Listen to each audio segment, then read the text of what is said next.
지금 시각은 7시 20분입니다. KBS.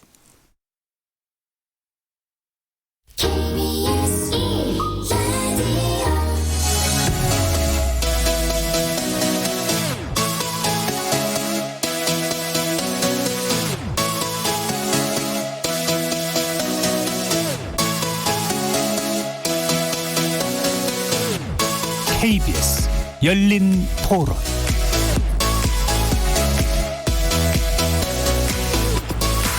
안녕하십니까. KBS 열린 토론 정준희입니다. 집에서 쉬게 되더라도 진짜 배달만 하게 되고 배달 어플 같은 거 써서 밖에 안 나가요. 그냥 공공장소 가는 게 주의하게 되는 것 같아요. 아무래도 여행이나 이런 것도 다 자제하게 되니까. 사람들이 이제 모이질 않으니까 음식업계 쪽에서도 타격을 받을 거고, 요 잠깐인데도 손님들이 많이 줄었다는 친구들도 많아요. 일단 국민들이 먼저 안심하는 마음을 가질 수 있도록 먼저 정책을 펼쳐주시고, 영화관도 그렇고 뭐 마트나 뭐 이런 것도 그렇고 좀 줄어드는 것 같아요. 지금 우리나라에서 많이 생산되는 부품 이런 게 중국에 많이 있기 때문에 아무래도 영향이 이제 거기까지 미치는 것 같은 생각이 들어서 아무래도 우리나라에서 생산을 할 수 없기 때문에 좀 심각하지 않나. 우리나라뿐만 아니라 세계 경제 전체적으로도 타격이 있을 것으로 생각을 하고, 그 부분은 국민들이 나름대로 이해하는 입장에서 받아들여야 되지 않겠나. 저도 애들을 키우고 있고 하다 보니까 사실은 밖에 못 나가요. 집에서만 계속 생활을 하거든요. 그렇다고 해도 이제 다른 나라에 비해서 잘 막고 있다라는 게 사실 느껴져서 위기가 좀 지나가고 그동안 이제 얼렸던 게 또 풀리지 않을까. 거리에서 만나본 시민들의 의견 어떻게들 들으셨습니까? 오늘 토론 주제는 바로 코로나 확산 속 경제 불안 막을 대책은입니다. 중국을 강타한 코로나19가 남미를 제외한 세계 각 지역으로 퍼져가면서 경제 활동이 둔화되고 결국 중국을 넘어 세계 경제에 막대한 타격을 줄 거란 우려가 갈수록 커져가고 있습니다. 지난달 20일 국내에서 처음으로 코로나19 환자가 발생한 이후로 우리 경제 역시 부정적 영향을 많이 받았는데요. 초기와 비교해서는 다소 안정을 찾은 듯한 모습이기도 합니다. 그러나 전문가들 사이에서는 지금까지는 단발성 충격파였을 뿐이다.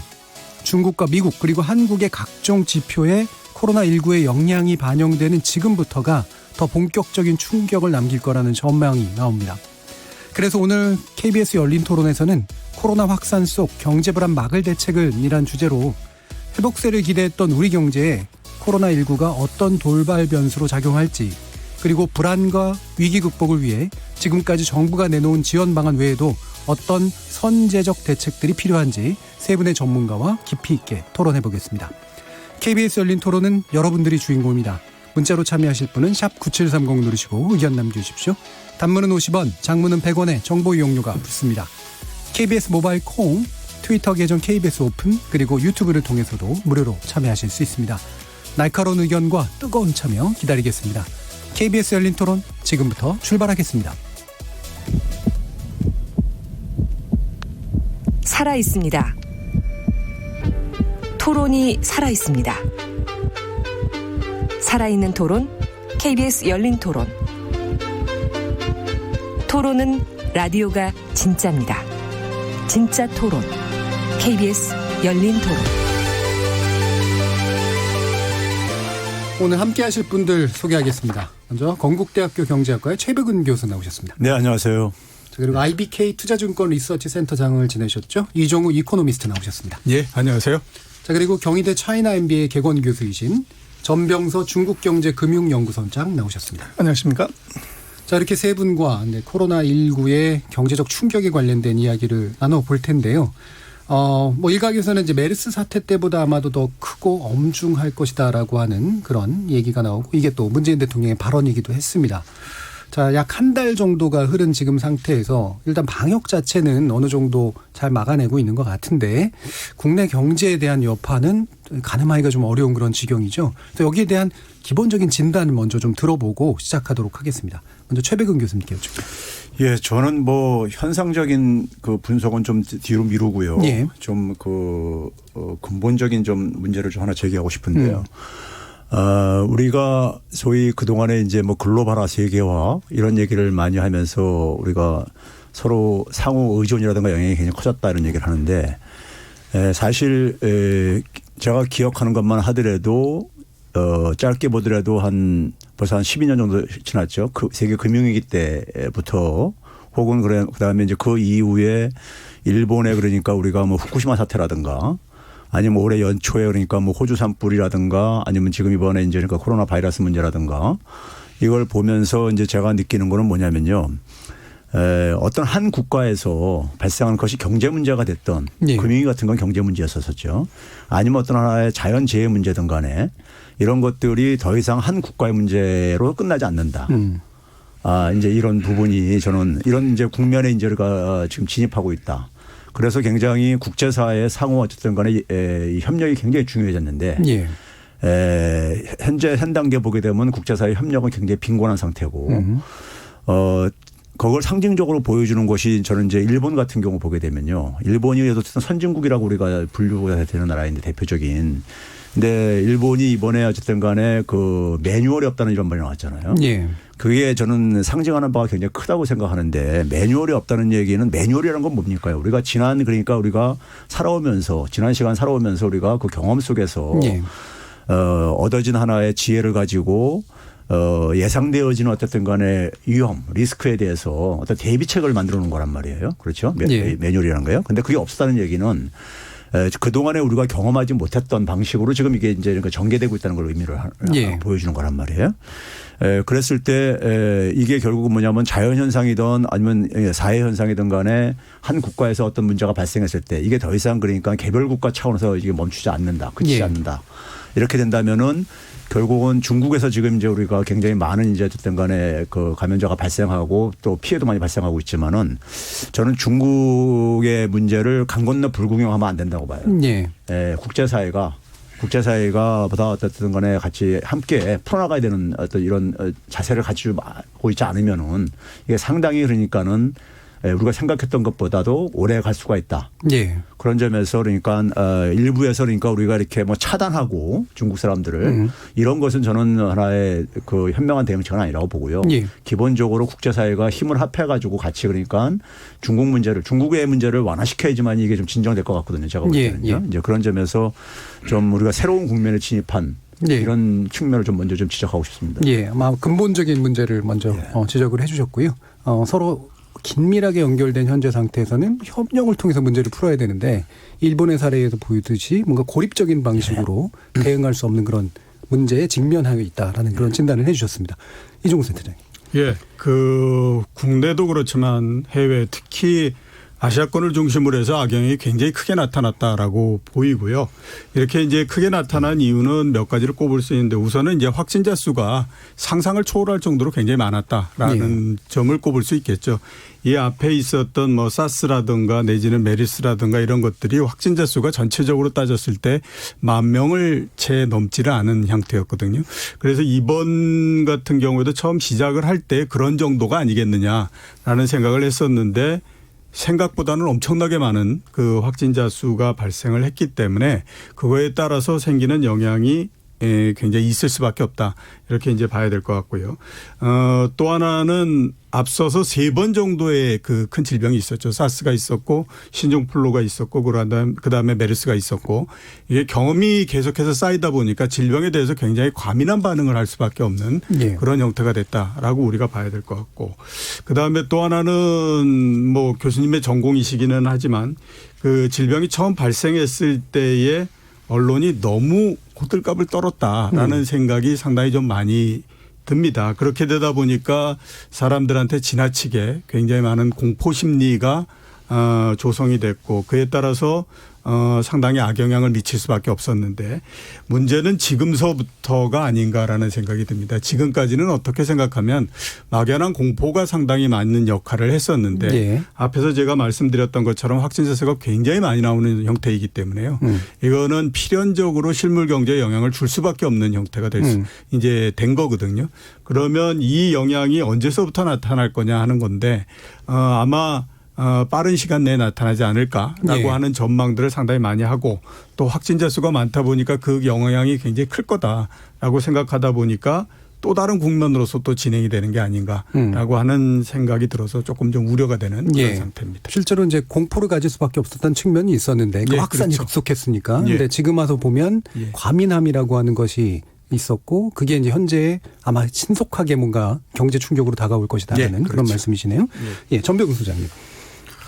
그래서 이번에 한국 경제 충격이 과거의 사스에 비해서 우리가 더 크게 느끼고 클 수밖에 없는 거는 근본적으로 중국의 문제가 있습니다. 그래서 첫 번째는 사스 때는 중국이 공장을 셧다운 시키지 않았어요. 그래서 지금 공장을 셧다운 시켰기 때문에 우리 중간재 수출이 이게 이제 올 스톱되는 이런 문제가 생기고 또 하나는 중국이 이번에 확산 속도가 너무 빠르기 때문에 이동을 교통, 도시, 아파트까지를 다 통제를 시켜버렸기 때문에 소비가 안 되는 거죠.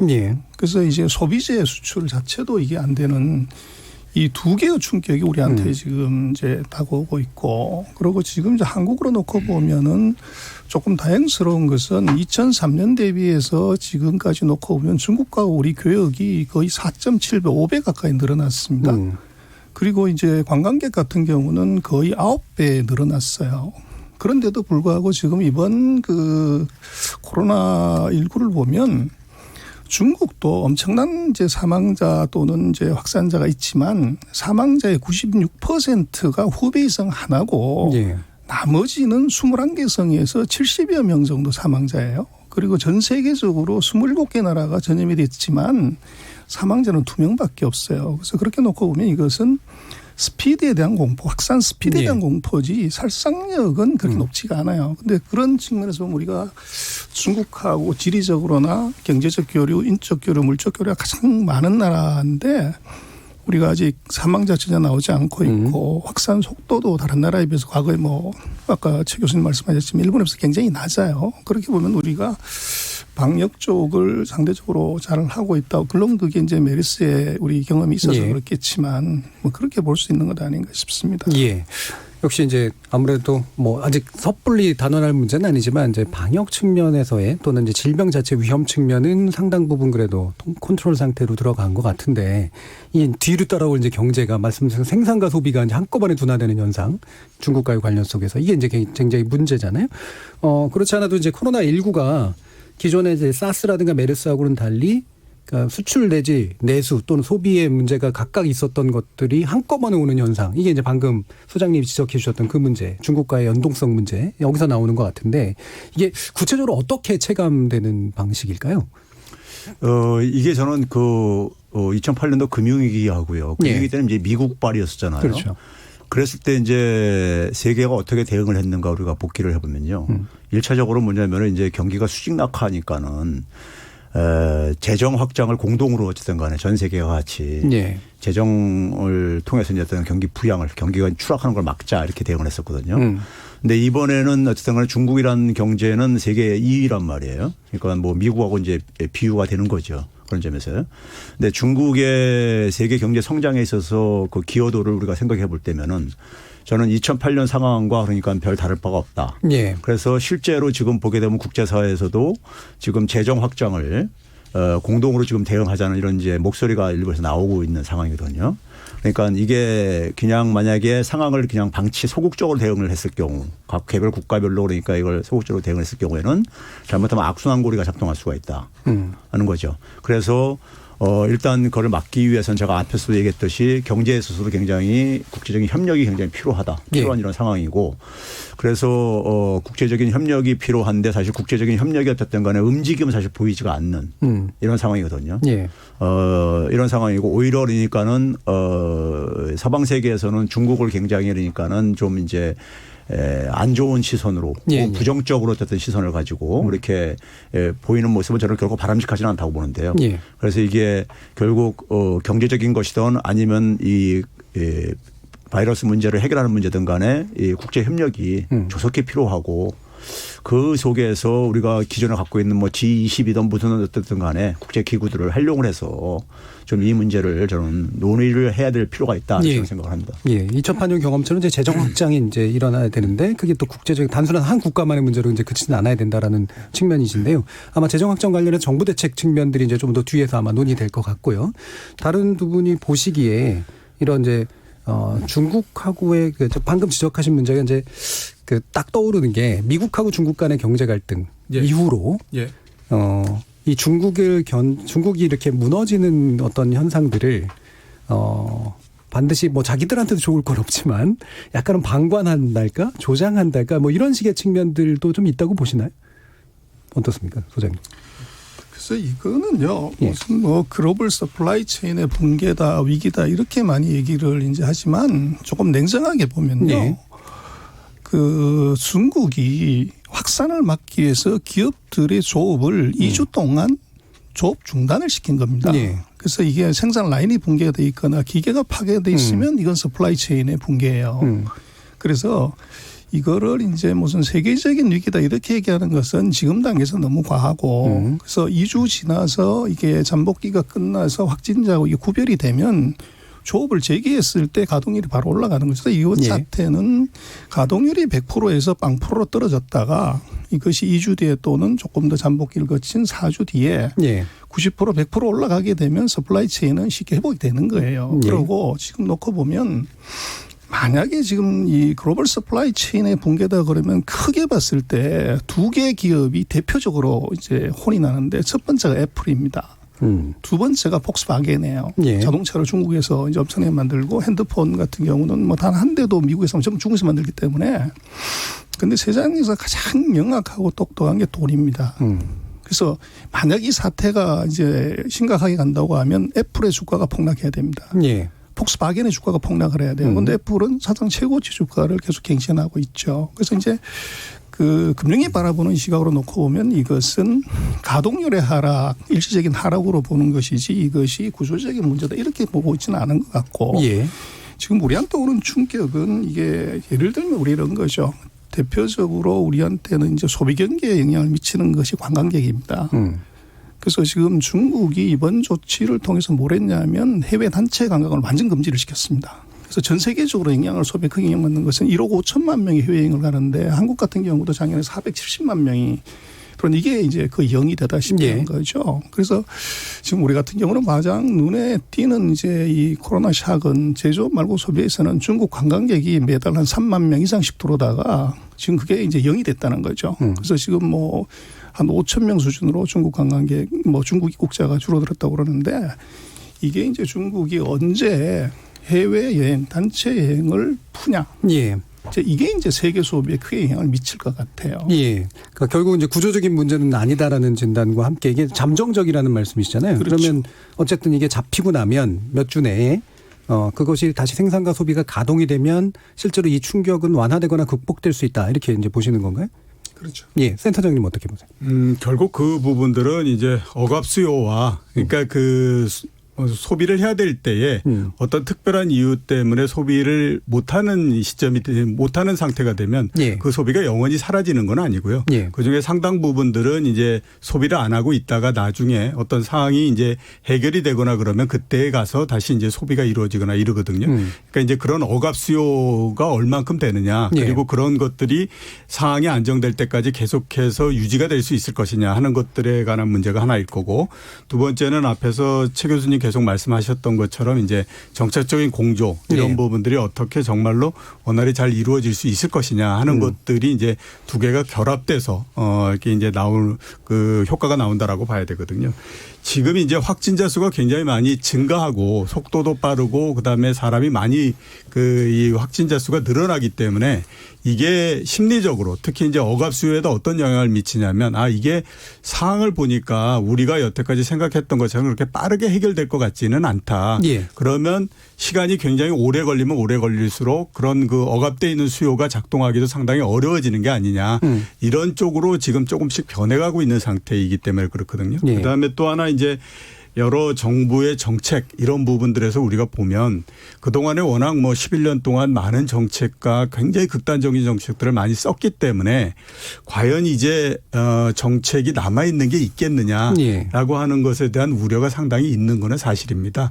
그래서 아마 이게 그 이전에 세 번의 그 질병과 다르게 1라운드가 좀 다르고 또 2라운드가 혹시 되는 거 아닌가 이런 것들에 대한 불안이 계속해서 번지는 거는 제가 보기에 그런 것들을 좀 가지고 있기 때문이 아닌가라는 생각이 좀 듭니다. 자, 그러면 구체적인 상황 진단은 보죠. 그 국내 문제를 이제 짚기 전에 중국 아까 이제 증시 얘기도 하셨으니까 이제 아까 애플이랑 이제 폭스바겐이라든가 이런 것들이 일단은 선반응하고 있지 않은 부분에서 아직 구조적 위기를 안 보시는 건데 중국 증시가 이제 7.7% 폭락했잖아요. 이거는 이제 어떻게 봐야 되는 건가요?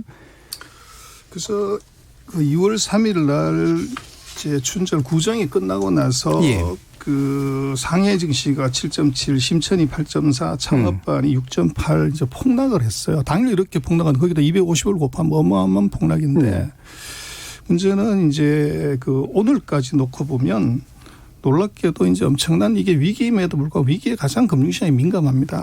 그런데 지금 심천시장 같은 경우는 2월 2일 이때에 비교해서 플러스 5%예요. 그리고 상해시장은 마이너스 0.2%. 그리고 이제 중국의 그 나스닥하고 비슷한 창업반 시장은 플러스 11.7%입니다. 그래서 이것은 뭐 여러 가지로 생각을 할 수가 있겠지만 금융시장이 보고 있는 이번 사태에 대해서는 이건 좀 다르게 해석이 된다는 거죠. 크긴 크나 반등의 여지들이 지금 다시 또 보이는 측면들이 이미 심천 같은 경우는 2월 3일에 샥을 넘어섰다는 거죠. 그러면 그 단기 그 폭락이라고 하는 것은 그렇게까지 큰 요소로 파악될 필요는 없다는 건가요? 금융시장의 관점에서 놓고 보면 과거에 이제 뭐 과거 한 1, 20년 사이에 그런 전염병으로 인한 금융시장의 혼란은 그것이 뭐 한 달 또는 뭐 길어도 두어 달이 넘어가지 않았습니다. 그래서 이제 이게 바이러스 질병 같은 경우는 지난번에 사스 같은 경우도 그랬지만 2월 달에 창궐 해서 5월 달에 이것이 꺾어지고 6월 달에 되면 사라져요. 그래서 이게 이제 바이러스 질병들은 그게 이제 핵산하고 단백질이 주 아마 그 구성 요소인데 기온이 올라가게 되면은 이제 단백질이 성질이 변해서 바이러스가 힘을 못 쓴다는 거죠. 그래서 북경 같은 경우도 이제 5월 정도가 되면 온도가 25도가 넘어가는데 그때부터 이게 슬로우 다운 한다는 겁니다. 그 부분에 대해서는 사실은 견해 차이가 좀 있는 것 같아요. 그래서 연을 넘길 수 있다고 하는 분들도 있고. 어쨌거나 이제 그렇게 놓고 보면은 그 사스가 이것보다도 훨씬 더 살상력도 높았고 뭐 사망률이 9.4%였으니까 지금 2.1%인데 그거 같은 경우도 이게 이제 한 4개월 정도를 지나지 않았거든요. 그래서 중국 주가 같은 경우도 보면은 그 GDP도 마찬가지고 공업 생산도 한 14% 하락했다가 바로 이제 한 3개월 뒤에 바로 올라가는 이제 이런 현상들이 보여진 거죠. 그럼 그 이종국 센터장님, 그 우리나라 증시하고 중국 증시의 연동성 문제랄까요? 이건 어떻게 봐야 될까요? 연동성도 연동성이고요. 일단 뭐 연동성은 상당히 그 동안에 보면 미국 시장 다음으로 굉장히 높다라고 봐야 되니까 이번 같은 경우에 영향을 안 받을 수는 없다라고 봐야 될 것 같고요.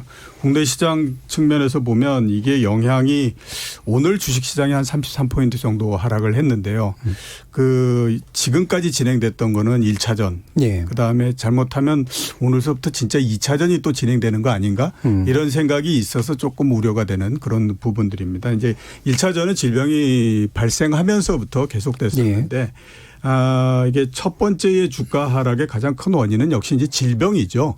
질병이 발생을 했기 때문에 생기는 영향이었는데 이거는 비교적 굉장히 빨리 해소가 될 수 있습니다. 왜냐하면 앞에서 우리 전병서 소장님 말씀하셨던 것처럼 과거의 경험들이 있지 않습니까? 사스 때도 있고 메르스 때도 있고 이렇게 경험이 있기 때문에 이게 굉장히 빠른 속도로서 회복이 되더라라고 하는 것들에 대한 경험들을 가지고 있기 때문에 거기에 대해서 대응을 할 수 있었고요. 특히 이번 같은 경우에 보면 선진국 주식시장이 굉장히 강세였기 때문에 빠른 속도로서 올라올 수 있었거든요. 이게 이제 진행이 됐었는데 앞으로의 과제는 뭐냐면 이제서부터의 주가의 움직임은 경제에 따라서 나오는 영향들입니다. 근데 이 경제 부분들을 보게 되면 과거보다는 지금이 상당히 안 좋은 형태다라고 볼 수 있죠. 왜냐하면 사스 때 같은 경우에는 중국의 경제 성장률이 평균적으로 10%가 넘을 때였습니다. 그러니까 일시적으로 11% 성장을 하다가 한 분기 동안에 2%포인트 떨어져서 9%가 된다고 하더라도 워낙 높은 높은 상태에 있었고 우리나라 같은 경우에 중국 특수가 있었기 때문에 해서도 굉장히 빠르게 진행이 될 수 있었죠. 신종플루 같은 경우는 미국이 금융위기가 나고 난 다음에 굉장히 빠른 속도로서 회복을 하는 시점에 발생을 했거든요. 그렇기 때문에 역시 또 마찬가지로 영향이 상당히 적었었는데 이번 같은 경우에는 세계 경제가 굉장히 오랜 시간 동안에 확장을 하고 이제 방향이 전환되는 거 아니냐라는 우려가 상당히 있는 상태에서 일단 발생을 했기 때문에 좀 불리하다라고 봐야 될 것 같고요. 또 하나는 뭐냐면 어제 일본의 4분기 경제 성장률이 마이너스 6.3%를 기록을 했거든요. 그러니까 사람들은 그거를 보면서 정말로 경악을 했던 거죠. 예. 그냥도 저렇게 되는데 이제 그러면 1분기는 도대체 숫자가 어떻게 나올 거며 그다음에 중국도 어렵고 아시아 전체가 어렵다라고 하는데 이게 그러면 도대체 이 1분기에는 얼마나 세계 경제가 나쁘고 해야 하게 될 거냐 하는 것들에 대한 우려가 집중적으로 제기가 될 수밖에 없었죠. 예. 그러면서 이제 두 번째 하락이 나오느냐 안 나오느냐 이런 부분들에서 지금이 상당히 좀 기로 포인트에 서 있다 이렇게 이제 볼 수가 있겠죠. 그러니까 실제 지표로 드러나는 안 좋은 것들이 예, 그렇죠. 이제서부터는 그거를 이제 확인을 해야 되는데 지금까지 주가가 내려갔다가 끌어올렸다라고 하는 거는 그냥 기대를 가지고 계속 했던 거였거든요. 그런데 기대라고 하는 거는 시간이 지나면 지나가는 거고요. 대신에 현실적으로 나오는 수치는 그걸 이제 확인을 해야 되니까 그게 정말로 경제에 상당한 타격을 줬다라고 생각하면 가뜩이나 주가도 굉장히 높은 상태이기 때문에 그에 따른 영향을 상당히 좀 받는다라고 볼 수밖에 없는 거죠. 그럼 이제 국내에서 지금 주로 영향을 받는 부분들을 보면 일단 눈에 띄는 거는 이제 관광산업, 그다음에 항공산업 이런 식의 이제 이동하고 연관된 것들이고 그다음에 연관해서 이제 관광하고 또 마찬가지로 이제 자영업자들에 의한 이제 소비, 그러니까 자영업자들, 소비 부분이 축소되니까 자영업자들이 또 영향을 받는 거 이런 것도 있고 또 제조업 측면에서 이제 문제를 받는 것도 있고 여러 가지 차원이잖아요. 이 중에 제일 심각해 보이는 게 무엇이세요? 저는 이제 그 얘기 잠깐 하기 전에 아까 앞에 두 분이 얘기한 거 좀 연장선에서 좀 이제 조금만 좀 추가한다면요. 올해 이제 그러니까는 성장이 세계 경제 성장이 지난해보다 뭐 전체 평균으로 볼 때는 별 변화가 없고 그리고 좀 이제 개선된다 하더라도 대개 그걸 이제 신흥국에서 좀 이제 그러니까 좀 받쳐줄 수 있지 않겠냐 이렇게 했었어요. 그런데 사실 중국의 어쨌든 간에 최소한 단기적으로는 중국의 어쨌든 수요 둔화가 불가피한 상황. 이게 이제 그러니까 신흥국이나 개도국 같은 경우도 되게 이제 원자재 팔아서 되게도 이제 이게 경제를 유지하는 나라다 보니까는 저는 이제 신흥국이 별로 그러니까 힘을 발휘할 수가 없다 이거예요. 당분간은요.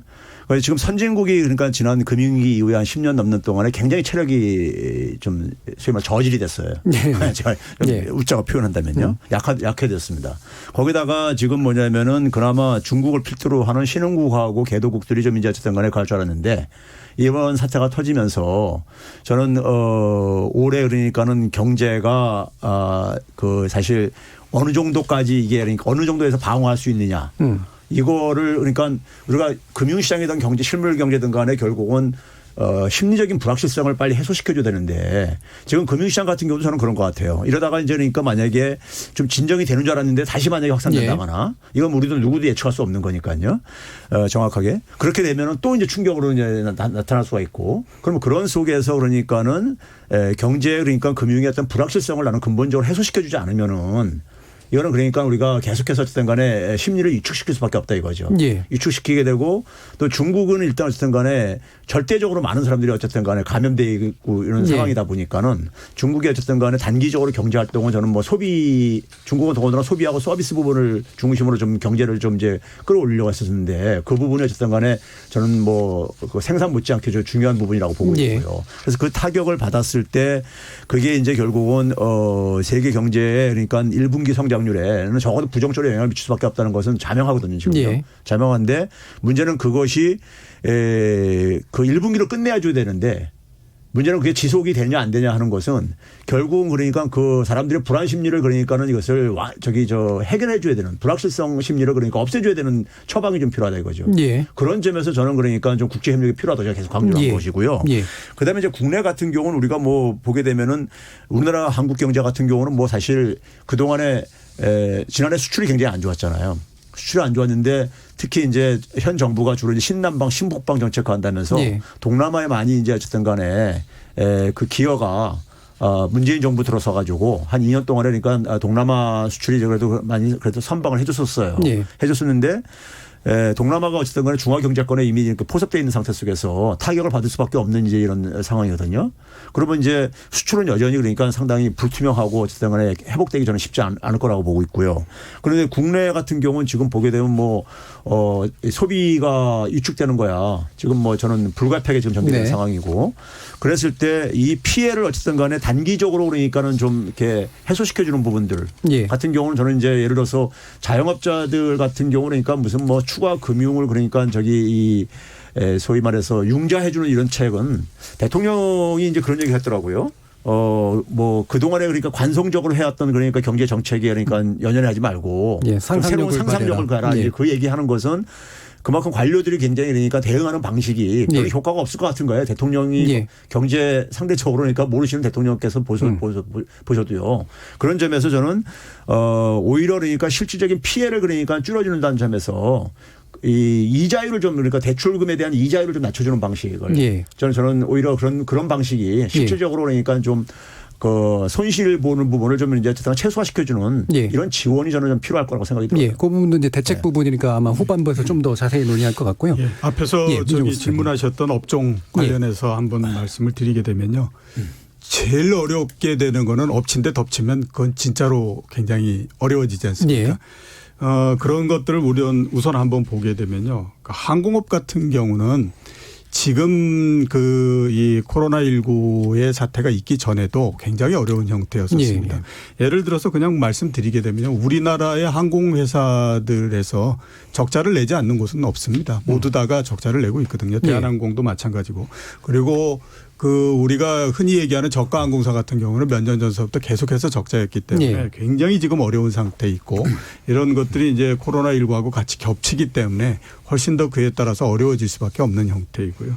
또 하나는 이제 여행업 우리가 꼽을 수 있죠. 왜냐하면 조금 풀리긴 했지만 여전히 한한령이라고 하는 것이 계속해서 역할을 하고 있는 상태이거든요. 거기에서 특히 이제 중국에서 코로나19의 진원지이기 때문에 그로부터 여행객들이 굉장히 많이 줄어들 수밖에 없는 상태라서 당연히 그에 따른 영향이 굉장히 클 수밖에 없다라고 봐야 될 것 같고요. 국내적으로 보게 되면 역시 이제 중소자영업자 특히 식당을 하거나 이런 쪽은 굉장히 크게 영향을 받을 수밖에 없습니다. 그건 앞에서 제가 말씀드렸던 것처럼 처음서부터 필요 이상으로 굉장히 크게 우리가 공포 심리가 조성이 됐고 그랬기 때문에 이렇게 사회적으로 크게 사람들이 모이거나 이러지 않는 것이 가장 좋은 거다.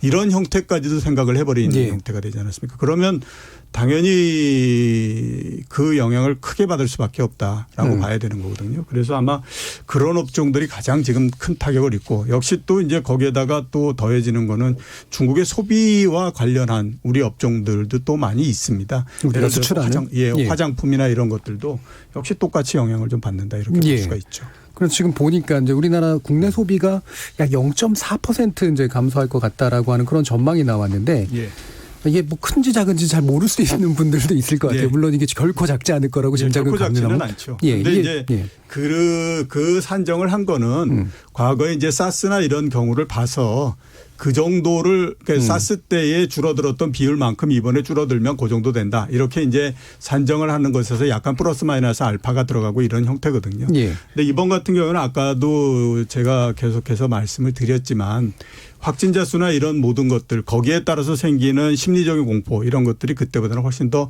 큰 상태이기 때문에 영향력은 아마 우리가 초기에 산정했던 것보다는 조금 더 많이 나올 거다 이런 생각은 좀 듭니다. 그럼 이를테면 이제 그건 기존 경험으로 추산을 한 건데 소비가 한 0.4% 만약에 실제로 줄어든다고 치면 그것이 어떤 종류의 파급 효과로 드러나게 되나요?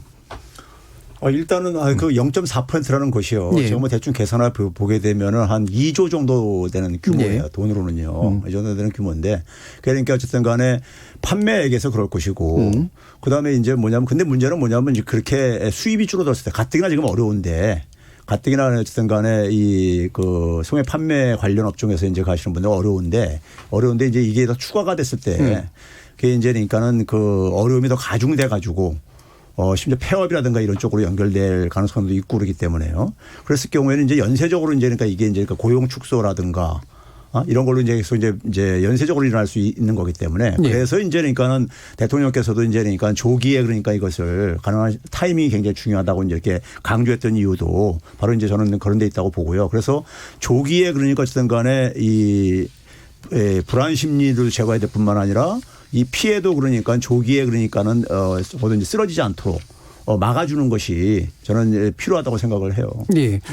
그래서 이제 우리하고 연관된 이제 중국 직접적으로 내수와 수출이 다 연관돼 있는 이 부분에서 다시 그 전병 소장님께 여쭤봐야 될 것 같은데 뭐 방역 문제도 넘어서 여러 가지 이제 중국 정부의 이제 경제 정책들이나 이런 것들이 이제 아마 입안이 되고 아마 가시화될 텐데 지금 보니까 양회라고 불리우는 이게 이제 전임대하고 정협 이 두 가지가 한꺼번에 개최되는 행사가 이게 미뤄졌다라고 지금 얘기되는 것은 어떤 정도의 의미로 받아들여야 되나요?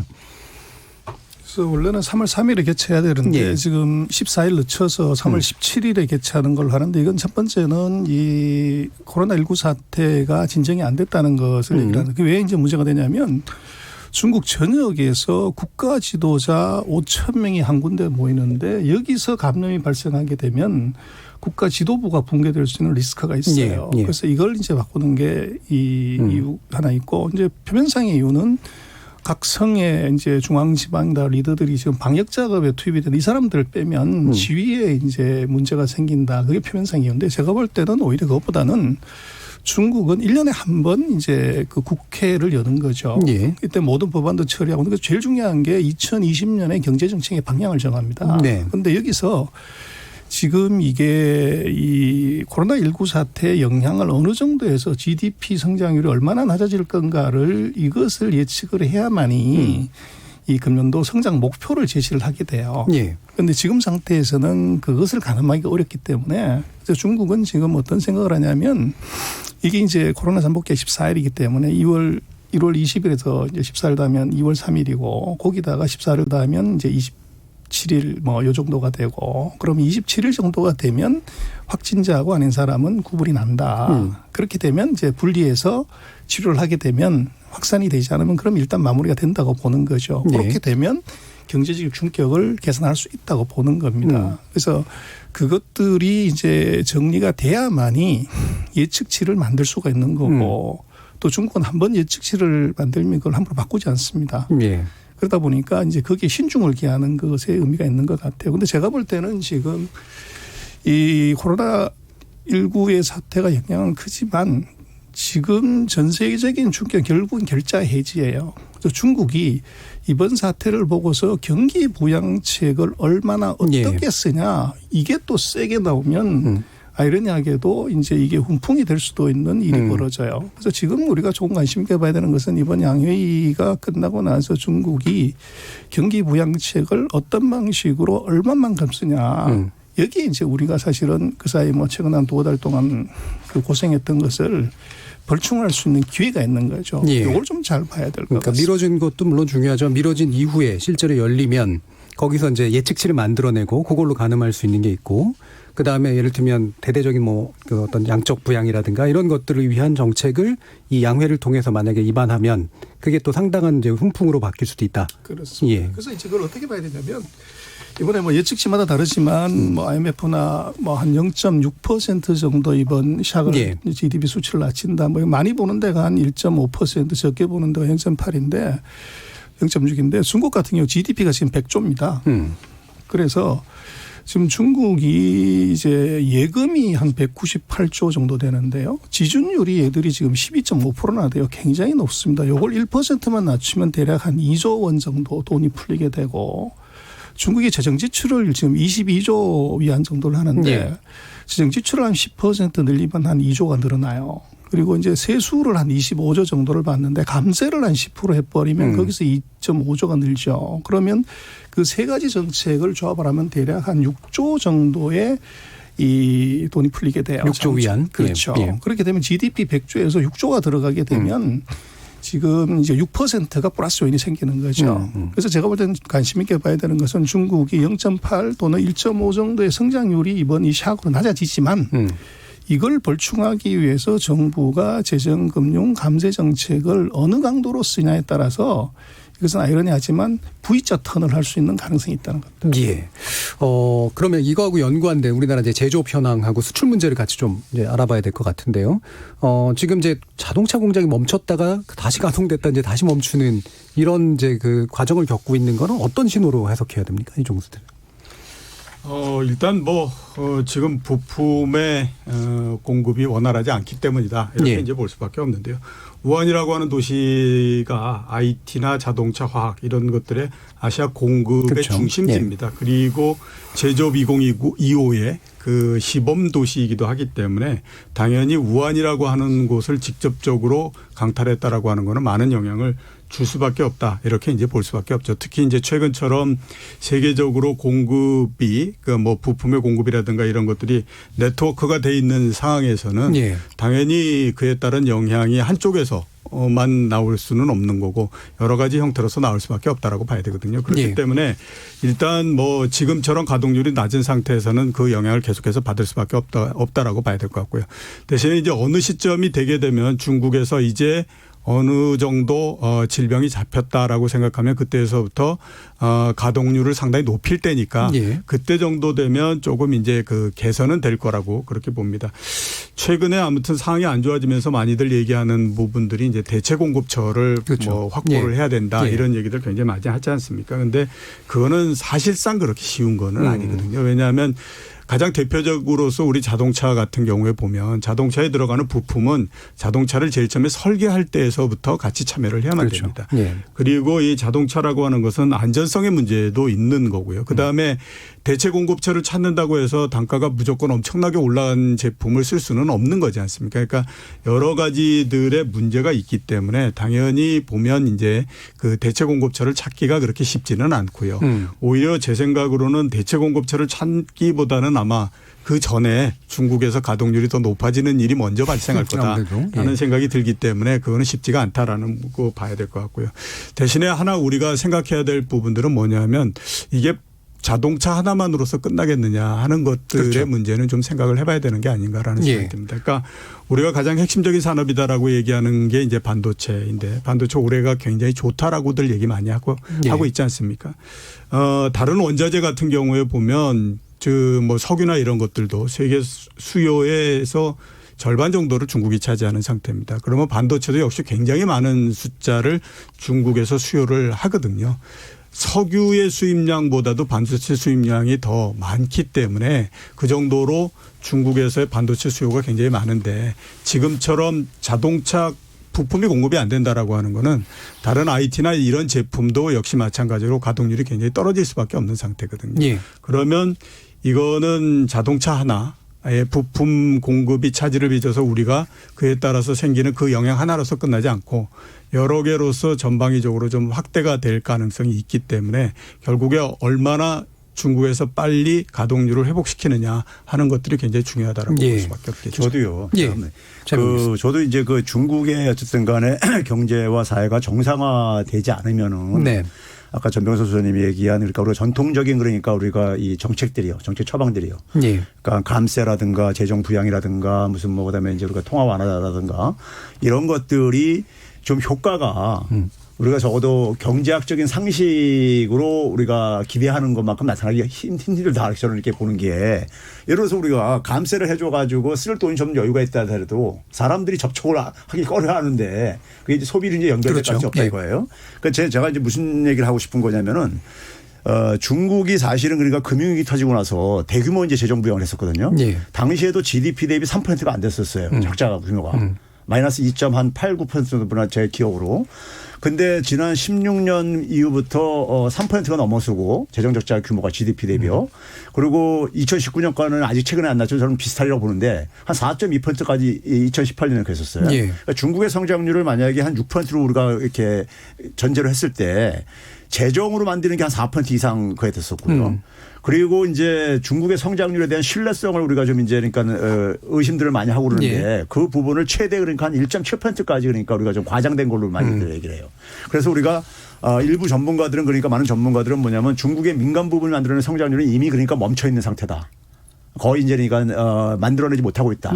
재정 부양 가지고 가고 있는 이런 상태다 하는데 그럼 그 상태 속에서 예를 들어서 정부가 그러니까 재정을 부양하라고 금리를 좀 낮춰준다고 해가지고 사실 그러니까 이게 이 그 감염병 이것이 진정되는 국면이 안 보이면은 그래서 국면이 보여가지고 사람들이 정상적인 경제 활동으로 복귀를 하는 것이 가능해지지 않으면은 그 정책의 효과도 그렇게 우리가 생각한 것만큼 크게 안 나타날 수가 있다 이거예요. 그러면서 오히려 정부에 그러니까 오히려 중국 정부도 사실은 그러니까 그동안에 재정을 계속해서 투입하다 보니까는 사실 그 여력이 많이 약화됐어요. 옛날보다는요. 그런 상태 속에서 정책의 효과도 과거와 같은 어쨌든 간에 경제학 교과서에서 예상하는 것처럼 나타나기 힘들다. 이게 그러니까 진정시키는 걸 전제가 저는 돼야지만이 그래서 사람들이 정상적인 활동으로 복귀가 되는 것이 이게 확인이 돼야지만이 경제는 그러니까 우리가 이게 좀 불확실성이 거친다고 얘기할 수 있지 그 전까지는 저는 계속해서 그러니까 경기에 대한 우리가 두나 우려는 저는 피할 수 없다고 봐요. 결국은 이제 뭐 아까 결자해지란 표현을 쓰셨는데 중국 안에서 질병이 진정되고 중국에서의 경제가 확대되면서 이제 결국은 나머지 문제들이 풀릴 수밖에 없는 그런 상태. 지금 이게 자동차 부품 문제나 컴퓨터 부품 문제는 어떻게 이제 볼 수 있냐면요. 이것은 이게 정부가 2주간 이 스톱을 시킨 거고요. 그게 이제 2월 10일이에요. 그런데 왜 이제 이게 가동률이 안 올라가냐 그러면 기업들이 그 예전에는 우한 지역 후베이 지역에서 온 사람만 이제 14일 격리를 했는데 지금은 모든 외지에서 온 사람들은 예를 들어서 우한에 또 뭐 북경에서 다른 지역에 고향에 갔다 온 사람들도 14일을 의무적으로 자가격리를 시켜버린 거예요. 그래서 이제 가동률이 안 올라가는 거 지금 뭐 이제 한국 자동차 회사들이 부품 일부 들어온다고 하는 것이 2월 10일부터 이미 가동을 시작을 했는데 그 가동률이 한 40% 미치라는 거죠. 그래서 앞으로 2월 24일 정도가 되면 가동률이 한 75 그리고 아마 3월 초가 되면 정상적으로 이제 이 제한을 풀기 때문에 올라간다는 거죠. 그래서 이제 그것들은 지금 부품의 문제나 이 수급의 문제는 정부가 이게 막아놨기 때문에 그런 거고 거기다 이제 기업들이 자율적으로 14일을 자가격리를 시켰기 때문에 그렇다는 거죠. 알겠습니다. 자, 이 부분 아마도 청취자 여러분들도 여러 가지 생각과 불안 또 이런 것들이 있으실 텐데요. 한번 들어보고 가야겠습니다. 정의진 문자캐스터. 네, 코로나 확산 속 경제 불안 막을 대책은 이란 주제로 청취자 여러분이 보내주신 문자 소개해드리겠습니다. 먼저 사막의 푸른 늑대님. 와, 오늘 열린 토론은 최경영의 경제쇼 메인 출연진 분들이 한자리에 다 모이셨군요. 반갑습니다. 콩아이디 2429님. 속초에 살고 있는 시민입니다. 아무래도 속초는 관광지다 보니 숙박객 손님들도 취소가 많고 유명한 시장도 한산하네요. 정말 걱정입니다. 콩아이디 강명희님. 전 세계적 공포인 코로나19. 우리나라는 너무 잘 대처하는 듯합니다. 정부에 믿음이 가는 게 사실이고 공포감도 없습니다. 다만 지금 이 시간에도 세계 곳곳에서 국내로 입국하고 있는 중국인들이 무서운 것은 사실입니다. 중국인이 잘못한 게 없다는 것은 잘 알고 동의하지만 중국 정부를 못 믿겠다는 게 솔직한 심정입니다. 콩아이디 SDH님. 오늘 출연자분들은 경제 전문가들이신데 의학적 지식들이 엄청나시네요. 방송 들으면서 깜짝 놀랐네요. 콩아이디 조규태님. 항공사, 여행사, 숙박업체, 유통업체는 직격탄입니다. 좀 더 강력한 대책이 있어야지 이대로라면 관련 회사들 다 망할 판입니다. 콩아이디 K75937745님. 사스도 메르스도 토착화되지 않았는데 이번 코로나19가 토착화될까 걱정됩니다. 자금의 상황을 직시하지 않고 있는 정부의 책임이 크다고 봅니다. 콩아이디 토토님. 전 근거 없는 차이나 포비아가 한국 경제를 멍들게 한다고 봅니다. 불안과 혐오, 언론과 야당의 책임이 크다고 생각합니다. 유튜브로 의견 주신 사필규정 청취자분. 경제는 심리잖아요. 언론의 문제도 심각한 것 같아요. 언론의 반성이 필요합니다. 콩아이디 오스카님. 이런 위기 상황에선 정부가 선제적으로 일시적으로나마 소비가 위축되지 않도록 경제를 풀어줘야 한다고 봅니다. 왜 그리 대출 규제를 하는지 정말 모르겠네요. 콩아이디 8288님. 인천의 개인 택시 기사입니다. 하루 종일 택시 운전을 하다 보면 바이러스 공포에 지나치게 벌벌 떨고 있는 사람들이 많은 걸 느낄 수 있습니다. 조심하고 주의도 기울여야겠지만 정부에서는 국민들이 지나친 공포심을 갖지 않도록 안정시켜주는 것이 중요하다고 생각합니다. 콩아이디 2967님. 역사를 보더라도 우리 국민은 어려운 때일수록 더욱 잘 뭉쳐서 헤쳐나간 경험이 있습니다. 이번에도 역시 수출 다변화를 꾀하는 기회로 만들어 수십 년 전 반도체를 만들었듯 미래 유망한 산업을 시급히 개발해야 할 것 같습니다. 라고 보내주셨네요. 네, KBS 열린 토론. 이 시간은 영상으로도 생중계되고 있습니다. 유튜브에 들어가셔서 KBS 일라디오 또는 KBS 열린 토론을 검색하시면 지금 바로 토론하는 모습 영상으로 보실 수 있습니다. 오늘 방송은 수도권 계획 정파로 새벽 1시 재방송이 되지 않습니다. 대신 팟캐스트로 많은 청취 부탁드립니다. 지금 방송을 듣고 계신 청취자 모두가 시민 농객입니다. 계속해서 청취자 여러분들의 날카로운 시선과 의견 보내주세요. 지금까지 문자캐스터 정희진이었습니다.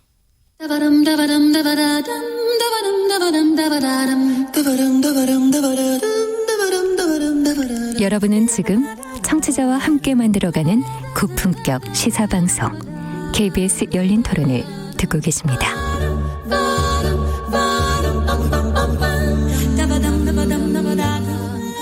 자, 후반부 토론 시작해보겠습니다. 이종우 전 IBK 투자증권 리서치센터장, 전병서 중국경제금융연구소장, 최백은 건국대학교 경제학과 교수 이렇게 세 분과 함께하고 계십니다.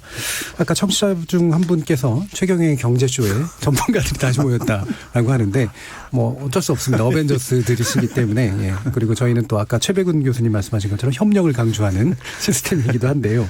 근데 이제 아까 모두에서부터 계속 이제 말씀 주셨던 게 최백은 교수님이 백약이 무효까지는 아니지만 사실은 쓸 수 있는 처방들 많이 다 써봤고 그다음에 현재로서는 결국 중국 문제가 해결되고 불안이 해소되지 않는 한 사실 어느 정도의 정책이 가능할지 이제 가늠이 잘 안 선다라는 그런 언급도 해주셨는데 많은 대책들은 발표됐습니다. 일단 그 부분 불만족스러우시거나 또는 기대가 좀 덜 하시겠지만 평가를 해주신다면 어떻습니까? 그러니까 이제 과거의 관성에 의존한 이제 정책이죠. 근데 이제 문제는 뭐냐면은 제가 모두에도 얘기했듯이 과거하고는 좀 다른 양상으로 좀 전개되고 있고 예. 그런 점에서 좀 그러니까 저는 대통령이 굉장히 이게 누가 써준 건지 본인의 생각이신지 모르겠지만은 상당히 중요한 얘기를 했다고 생각이 들어요. 새로운 상상력을 좀 그러니까 발휘를 할 필요가 있다는 얘기했는데 그게 이제 결국 뭐냐면은 기존의 정책을 가지고 과연 효과를 얼마나 볼 수 있겠는가. 그러니까 예를 들어서 이런 거죠. 뭐 금융 융자를 그러니까 더 늘려준다 할 때 그건 새로운 빚을 더 늘려주는 거지. 그렇죠. 그러니까 그 새로운 빚을 더 늘려주게 되면 그만큼 또 금융 비용 부담도 늘어나는 거잖아요. 상한 부담도 늘어가는 거잖아요. 근데 지금 문제는 뭐냐면 이게 수입이 소비가 안 돼 가지고 지금 생기는 문제란 말이에요. 쉽게 얘기하면요. 자영업자들 같은 경우요. 수입이 줄어드는 이런 문제들이죠. 그러면 이 수입이 줄어드는 상황 속에서 그러니까 비용을 그러니까 줄여주는 문제로 어느 정도 상쇄를 시켜주는 대책이 필요한 대책인 거죠. 그래서 그리고 이제 다른 한편에서는 그러니까 사람들의 불안 심리를 그러니까 가능한 빨리 조기에 어쨌든 간에 이거를 완화시키는 동안에 그 시간 동안에 어쨌든 간에 그 피해를 어쨌든 간에 최소화시켜서 주저앉지 않게 해줘야 된다는 이거죠. 예. 그래서 제가 이제 얘기하는 것이 그 이 금융 비용들을 대표적으로 많은 분들이 사실은 그 대출을 갖고 있잖아요. 예. 대출을 갖고 있는데 거기에 대한 대출 이자를 한 1%만 인하를 해줘도 우리나라 자영업자들의 그러니까 이 대출 규모가요. 지난해 3월 말 기준으로 한 646조 정도 됩니다. 네? 그 정도예요. 그러니까 거기에 한 1%만 하더라도 한 6조 4천억 정도 된다는 얘기예요. 그러니까 이제 그 오히려 금리를 그러니까 오히려 인하를 해주면은 예를 들어서 일단 한국은행이 저는 이럴 때 좀 개입을 해줬으면 좋겠어요. 한국은행에서 우리가 금융중개 지원 대출 제도라는 게 있는데 영세 자영업자들한테 그러니까는 뭐 그 하고 있는 거 보게 되면 굉장히 찔끔하고 있어요. 근데 그걸 좀 대규모로 해서 좀 대환 대출을 좀 이렇게 바꿔줘가지고 하도록 해가지고 실제로 금리 비용을 좀 낮춰주는 이런 것들이 오히려 훨씬 더 그러니까 도움이 되는 대책이 아니겠나 저는 생각이 들어요. 예. 그러니까 전에도 이제 저희 토론 나오셨을 때 강조하셨던 그런 부분 중에 하나인데 실제로 이제 버티게 해줘야 되니까 비용 부담을 줄이는 것 가운데 뭐 예를 들면 이런 이제 저리 조치라든가 아니면 지금은 이제 발표된 내용들 보면 이제 세부담 완화 조치 같은 건 좀 있는 것 같고요. 그리고 일부이긴 한데 좀 전주 쪽에서 나오는 그 임대료 같은 것들이 이제 일단 한시적으로 좀 조정되는 그런 거. 뭐 정부가 할 수 있는 일이 많은지는 잘 모르겠습니다. 이런 게 일단 눈에 띄긴 하거든요. 기타 어떤 그 부분들에서 좀 주목할 만한 정책이다라고 보시는 부분 있으신가요? 이정수 선생님.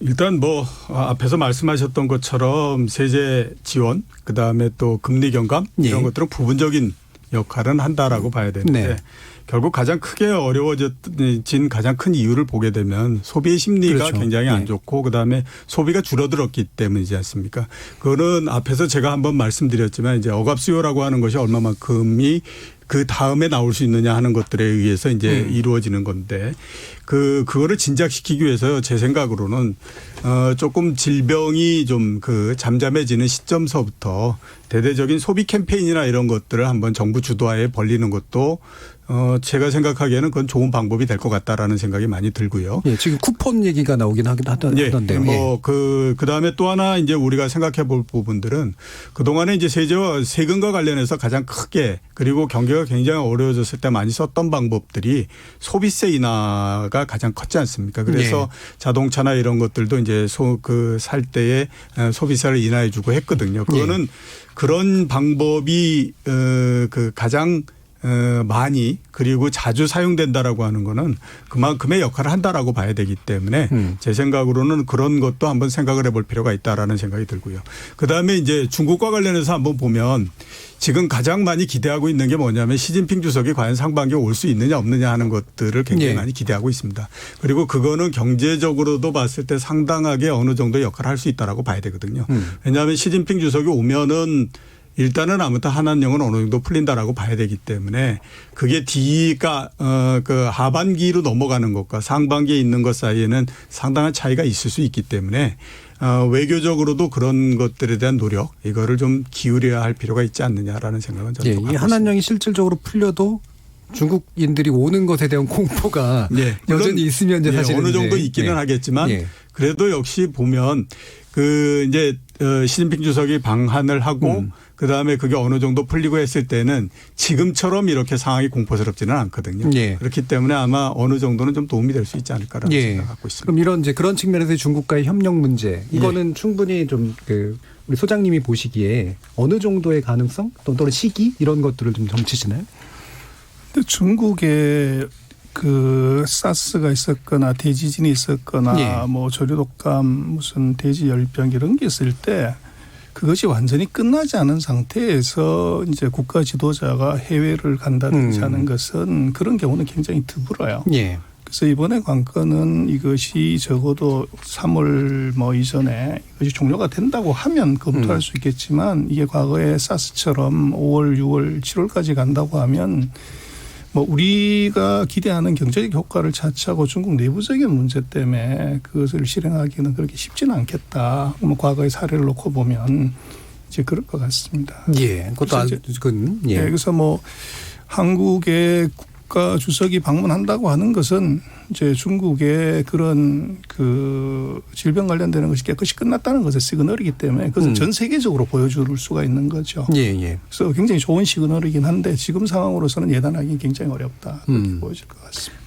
그럼 이제 지금 이제 나온 이제 조치들을 이렇게 보면 뭐 상상력의 문제는 아직은 또 해결을 해야 되긴 합니다만 뭐 비용 부담 줄여주고 그다음에 세부담 이런 거 줄여주고 그다음에 어느 정도 소비 인센티브 같은 거 주고 그다음에 자영업자에 대한 직접 지원 같은 거 좀 일부 늘리고 이런 것들은 이제 포함되어 있긴 한데요.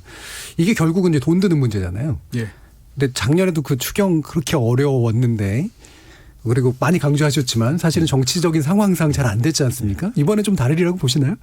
저는 사실 이 구정 연휴 끝나는 그 다음 날 제가 그러니까 예를 들어서 1월 28일이네요. 28일, 29일 다른 방송에 해가지고 추경 불가피할 거다 이런 얘기를 했어요. 그래서 진행자가 1월 달인데 벌써 추경을 가냐고. 그래서 아마 뭐 4월 총선까지는 그러니까 추경을 해도 정치권에서 프로세스가 진행되기 어렵지만은 아마 이제 불가피할 거라고 하는 얘기는 정부 입장에서 그러니까는 관료들이 되게 생각하는 것은 관성적으로 재정 조기 집행으로 대응할 거고. 그렇겠죠. 안 봐도 뻔하니까요. 그러면 이제 하반기에 이제 그만큼 재정 절벽에 또 이제 그러니까 직면하게 될 것이고요. 그러면 뭐 하반기에 저는 세계 경제가 더 나아질 것 같은 생각은 안 들거든요. 그럼 결국 성장률을 보강하기 위해서 추경 얘기는 그러니까 자연스럽게 나올 수밖에 없을 거다. 그런 점에서 이제 얘기를 한 건데 문제는 그러니까 저는 이런 것들이 그러니까 거의 이제 관성적인 하나의 이제 흐름이고 움직임인데 문제는 그러니까 제가 아까 모두에서 계속 강조하듯이 이 부분에 대한 그러니까 불안 심리를 어쨌든 간에 이게 해소시키지 않는 이상에는 저는 백약이 무효라고 생각이 들어요. 불안 심리 어떻게 해소할 수 있을까요? 그러니까 중국 문제를 그렇죠. 중국에 그러니까 이 확진이 그러니까는 이게 멈추고 그리고 거기서 이제 어쨌든 간에 사망자도 줄어들고 치료가 되고 이런 것들이 그러니까 보여져야 된다는 얘기죠. 그래서 제가 이제 중국 문제를 강 건너 불구경하지 말아야 된다는 얘기가 그게 그러니까 남의 문제가 아니라 이거예요. 이거 우리의 문제이기도 하고. 그래서 이제 그러니까 국제사회가 좀 이제 그러니까 중국 문제를 그러니까 공동으로 그러니까 우리가 좀 이제 그러니까 지원을 통해서 해결하는 이런 것이 상당히 필요하다고 보고 저는 우리 같은 경우는 특히 중국과의 관계 개선을 위해서 중국이 뭐 사실은 그러니까 박근혜 정부 때 굉장히 그러니까 신뢰가 굉장히 손상된다 이런 얘기가 있는데 해소하기 위해서도 저는 굉장히 중국하고 협력 관계를 강화할 필요가 있다고 들어요. 그래서 중국의 문제를 해결하는 것이 우리 같은 경우는 중국 경제에 대한 의존이 굉장히 높기 때문에 그런 점에서도 저는 적극적으로 갈 필요가 있다고 보고요.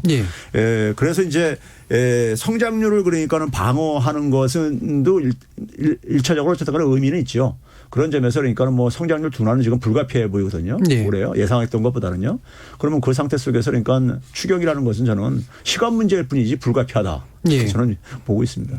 이종국 센터장님도 비슷한 견해신가요? 추경이 오히려 빨라질 수도 있고요. 더 빨라질 수도 굉장히 늦어질 수도 있고 그렇죠. 왜냐하면 아시는 것처럼 뭐 4월 달에 총선이 있기 때문에 이거를 이제 뭐 야당이 어떻게 보느냐에 따라서 달라질 수밖에 없지 않습니까? 이게 표를 얻기 위해서 정부가 하는 거다라고 생각하면 퍼주기 예산 뭐 이런 건 이거는 뭐 될 리가 없는 거고요. 대신에 보면 추경을 계속해서 반대하는 것도 또 정치적으로 야당도 상당히 부담이 될 수밖에 없지 않습니까? 그렇게 되면 의외로 굉장히 빨리 될 수도 있고 이런 그 양면성을 갖고 있다라고 봐야 될 것 같고요. 그다음에 지금 기존에 짜놨던 그 예산 같은 경우에는 이미 올해 경기가 안 좋을 거를 예상해서 상반기에 상당히 많은 집행을 하겠다라고 미리 짜놓은 상태이기 때문에 여기서 추가적으로 더 하기는 어렵죠. 왜냐하면 그렇다고 해서 공무원들 12월 달에 월급 줘야 될 걸 6월 달에 줄 수는 없지 않습니까? 그렇죠. 그러니까 그거는 좀 어렵다라고 봐야 되니까 일단은 아무튼 뭐 재정 쪽에서는 추경이 가장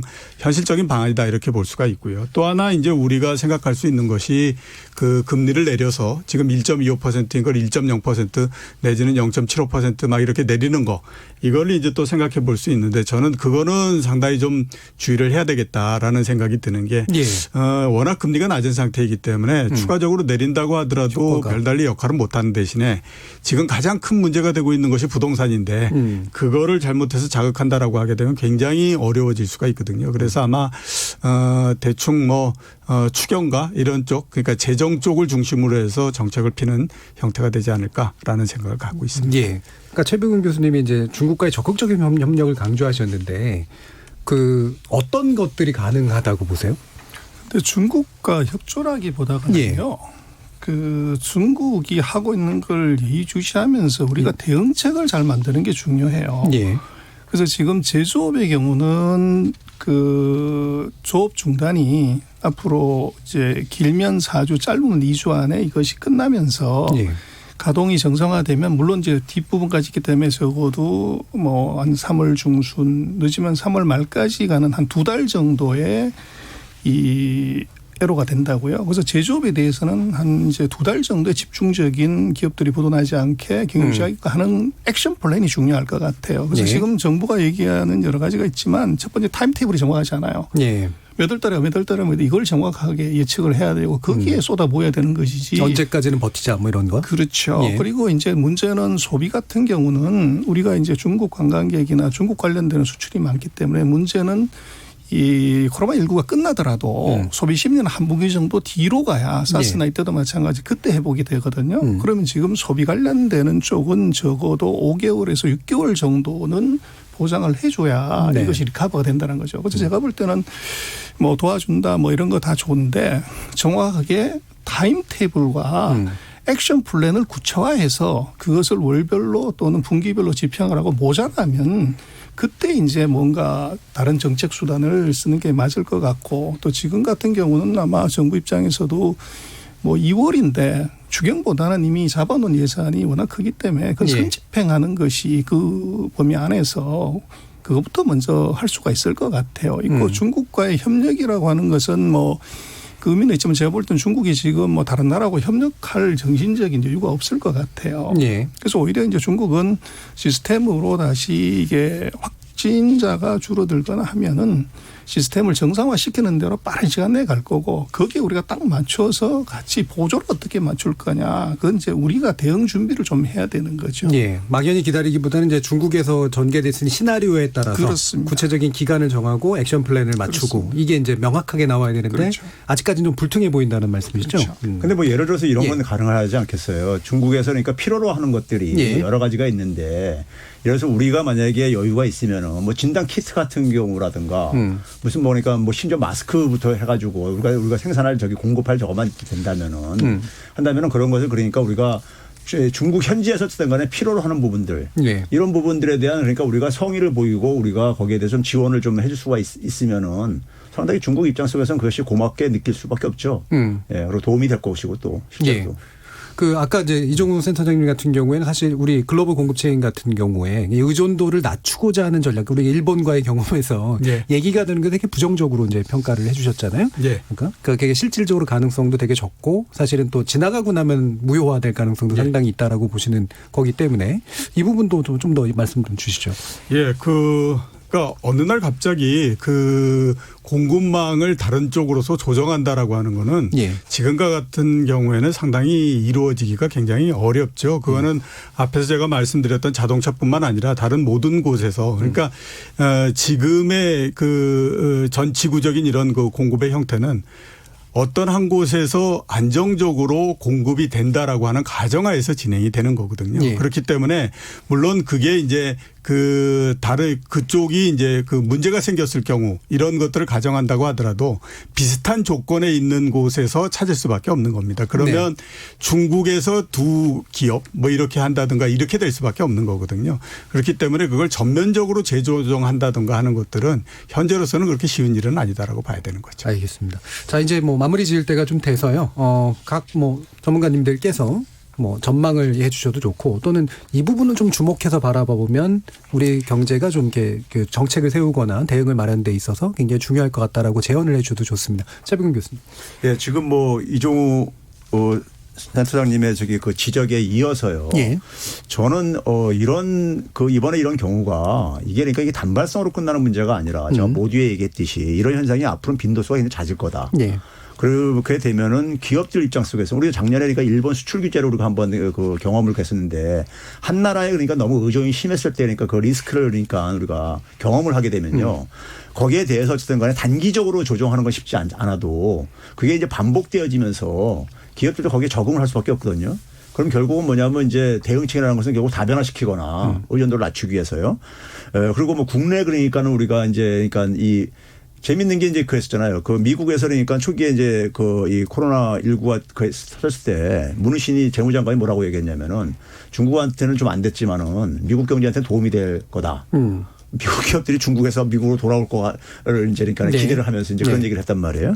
그러니까 그런 점에서 우리나라 뭐 지금 중소기업하고 대기업에 그러니까 우리가 뭐 이런 협력 관계 강화를 작년에 수출 규제, 일본 수출 규제 때문에 상당히 많이 얘기됐단 네. 말이에요.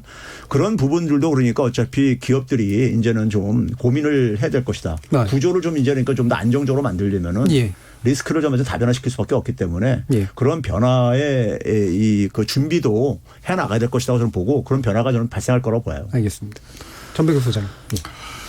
우리 중국 의존도에 대해서는요, 퍼캐피타 임금 10,000불 이하에서 만드는 아이템은 빨리 중국에서 빼야 됩니다. 네. 그래서 10,000불 이상 되는 것들은 오히려 중국으로 더 깊이 들어가야 되고요. 그래서 핸드폰, 노트북, 디지털 TV는 전 세계 최대 생산국, 최대 소비국이 중국인데 만약에 거기서 이것을 우리가 빼는 순간에 그 서플라이 체인에서 제외되게 되면 중국의 그런 세트 메이커에 비해서 원가를 우리가 도저히 맞출 수가 없습니다. 전 세계 그런 원가를 맞출 수가 없어요. 그래서 우리가 전체적으로 줄인다는 논론은 맞지만 안을 들어가서 보면 이 마켓 세그멘테이션을 해서 들어가야 된다. 네. 그게 이제 조금 우리가 심각하게 생각해 봐야 될 것 같습니다. 중저가 고급 뭐 이런 밴드를 가지고 이제 접근해야 된다는 그렇습니다. 말씀이신 거죠? 이종우 센터장님. 예, 그 간단히 말씀드리게 되면요. 공포 마케팅 때문에 여러 가지들이 생길 수 있는데 우선 이제 뭐 그중에 가장 크게 제가 우려되는 부분들은 자산 시장의 버블을 갖고 올 수 있다라는 생각이 들거든요. 지금도 우리나라뿐만 아니라 미국에 계속 금리 인하 요구 많지 않습니까?